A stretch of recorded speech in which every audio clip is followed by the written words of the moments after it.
How did Verstappen go from being completely lost to taking pole at Silverstone? What seemed like a technical disaster turned into a strategic stroke of genius that left everyone in shock. Let me know your thoughts in the comments. Do you think Red Bull can maintain this performance in the race? But the key question is, was this pole a stroke of luck or the true comeback for Max and Red Bull? In this video, we're going to analyze how Max Verstappen achieved an unexpected pole position at the 2025 British Grand Prix and what this really means for Red Bull and its future in Formula One.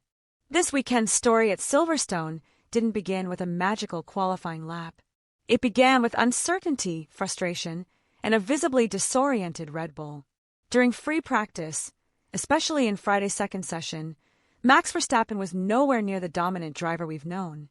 He finished fifth, half a second off the lead, and even more worrying, he reported technical issues that not only compromised his pace, but also revealed a serious disconnect between the car and the driver's needs. That difference, while seemingly minimal in numbers, is abysmal in today's Formula One. Max was clear. He didn't mince words. He said he was understeering to the moon. That phrase, while exaggerated, perfectly captures the severity of the problem. The car wasn't turning, it wasn't responding, and that on a circuit like Silverstone, where cornering is crucial, is practically a testament to mediocrity.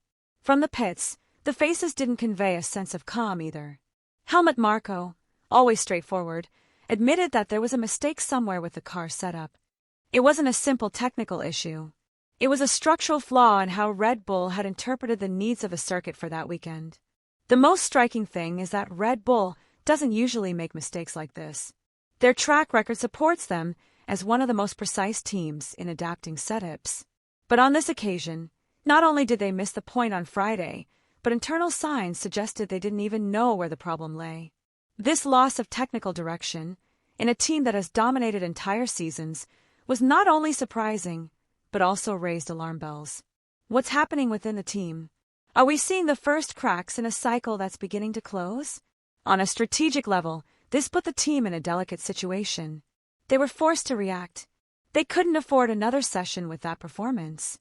Because in Formula One, when you fall in qualifying, the damage is already done. Saturday wasn't an opportunity, it was a necessity. And that pushed them to make decisions that, as we'll see later, would completely change the course of the weekend. Verstappen's qualifying performance was so surprising that it not only generated praise, but also uncomfortable questions. Did Red Bull really solve its problems in a single night? Or are we seeing a survival gamble that hides something deeper? The reality is that behind the pole position, there is much more than what is seen on the timesheet. Decisions are more discussed, results are more inconsistent, and the pressure of sustaining success has become a burden that not everyone seems to handle equally anymore. The sporting context is only part of the problem. What is said in the corridors goes much deeper.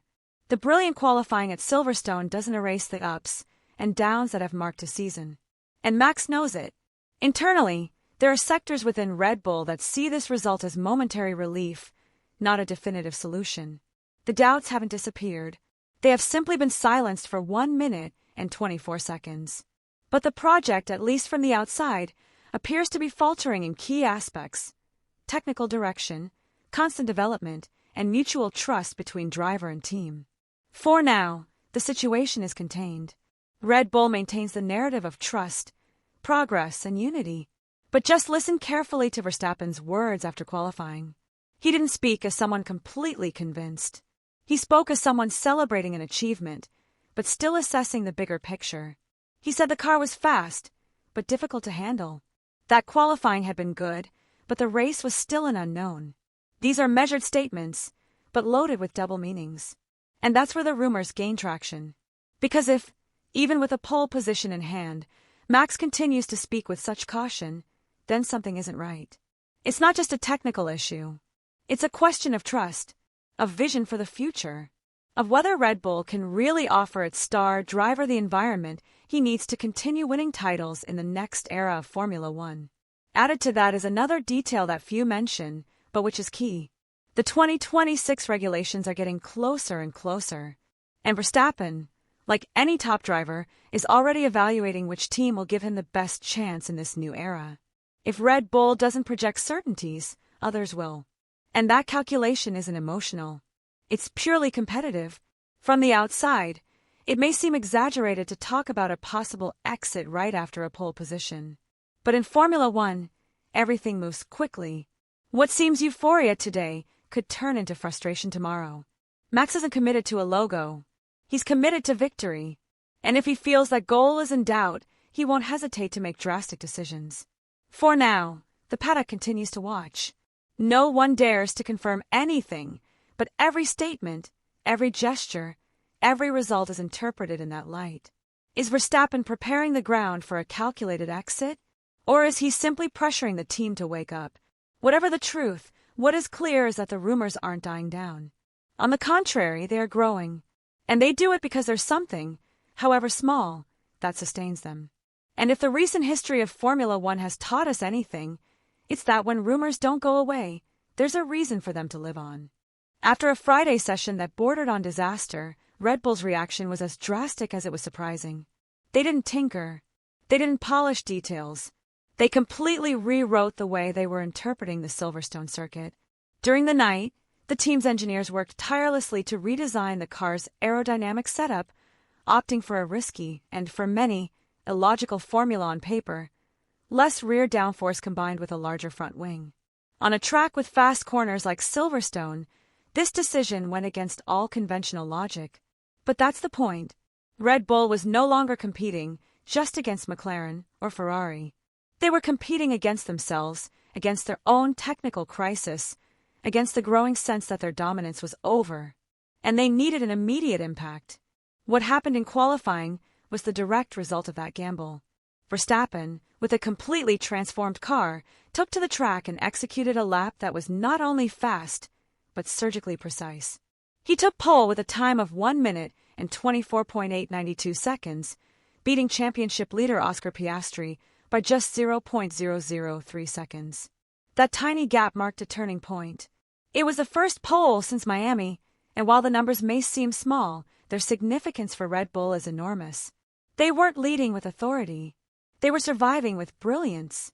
Max, for his part, was transparent in his statements. He didn't sell smoke. He said exactly what we needed to hear to understand his and the team's state of mind. He acknowledged that the car was very fast on the straights, but also that it was difficult to handle in the fast corners. This means he's not completely comfortable, but that he's capable of extracting the best from the package even in less than ideal conditions. That's the essence of a top driver. And at the same time, it's a clear reflection of Red Bull's current position. A team that still has resources, talent, and experience, but is walking a very thin tightrope. Red Bull, in short, managed to mask its weaknesses with a brilliant performance. But that cosmetic doesn't erase the underlying problems. The car remains difficult to balance in changing conditions. The team still relies on last-minute technical maneuvers. And Verstappen, while continuing to demonstrate why he's one of the best drivers in recent history, is beginning to show signs that he doesn't want to carry the burden much longer. What's at stake isn't just a victory. It's the very future of an alliance that defined an era in Formula One. There's one critical point that can't be ignored: tire management. This has been, without a doubt, Red Bull's biggest weakness this season. In qualifying pace, they can shine with extreme settings, as they demonstrated at Silverstone. But in the race, when everything is spread out over dozens of laps, the weak points reappear. And the numbers confirm this. In Friday's long runs, both Verstappen and the Ferraris showed degradation of more than 0.2 per lap. In contrast, McLaren barely broke 700ths. That difference, although seemingly small, accumulates lap after lap until it becomes a strategic chasm. This means that, no matter how much Max starts from pole, the real challenge will begin after lap 10 or 15, when the tires begin to lose efficiency. With the softer compounds Pirelli has introduced this year, any overheating, any slippage, can ruin an entire stint. And that's exactly what the Red Bull car, with its low rear load setup, tends to cause. The risk is on the table. Now, if Red Bull manages to defend pole and maintain a solid pace throughout the race, we would be talking about more than just a good Saturday. It would be a sign of real recovery. Not definitive, but enough to generate a new morale boost within the team. And also to send a clear message to the paddock: they are still in the fight. They can still react. They can still build around Max. However, if on Sunday he shows the same weaknesses as in previous races, the blow won't just be sporting. It will be psychological. Because Max doesn't need an isolated pole. He needs a solid structure that supports him throughout the weekend, throughout the season. And if that doesn't happen, the conversation about his future will return stronger than ever. We are entering a period of the championship where everything is accelerating, where every detail counts, where mistakes are paid for with positions, with points, with credibility. Silverstone was a small technical victory, yes. But now comes the hardest part, sustaining it, repeating it, turning it into a trend. What happened at Silverstone with Max Verstappen wasn't a simple pole position. It was a demonstration of technical ability, reaction under pressure, and individual dominance in adverse conditions. But it was also a warning disguised as success. Because if such a brilliant qualifying result comes from a team that was on the verge of technical collapse just hours before, then we're not talking about a sustained recovery, but rather a survival maneuver. What we saw was an exceptional response to a deep-rooted problem, not the definitive solution to that problem. Verstappen isn't just a fast driver. He's an intelligent, calculating competitor who knows when a project is on track and when it begins to go off course. And although he doesn't say it openly, it's increasingly clear that he's evaluating all possible scenarios. The performance at Silverstone was a tactical victory, yes, but it doesn't clear up the biggest question. Is there a future for him within Red Bull beyond this season? That question, although many would like to avoid it, is on the table.